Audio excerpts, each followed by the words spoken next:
मते लगुला बहुत जोर भोक। फ्रिज खुली करी देखली बेले बना बनाया आलू मसला और ब्रेड थिला बेले सांगे सांग मुड़के आसला बड़ा पाव बनासी बोली। तो बेसन थी जीरा अधा चामच बागिर टिके बागिर हल्दी पकाबारटा नी देखईन तार संगे नून आ पानी दे करी फेटली आलू मसला के गोल गोल करली आ बेसन थी बुड़े बुड़े करी गुटे गुटे करी सबू के छानली आ आलू चॉप संगे बेसन के भी सबू आड़े पकई देली जल्दी जल्दी खाएबी बोली।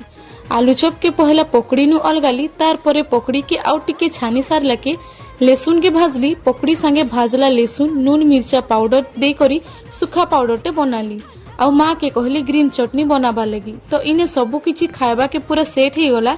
ब्रेड आनी करी ग्रीन चटनी पकाली आलू चॉप संगे भाजला मिर्चा और सुखा पाउडर के पकई करी पेट पूरा खाइली बेले जिन शांति टे लागला और नी कहून। वीडियो भल लागले चैनल के सब्सक्राइब करबा नहीं भूलबे। लास्ट तक देखुचन सेति लगी बहुत बहुत धन्यवाद।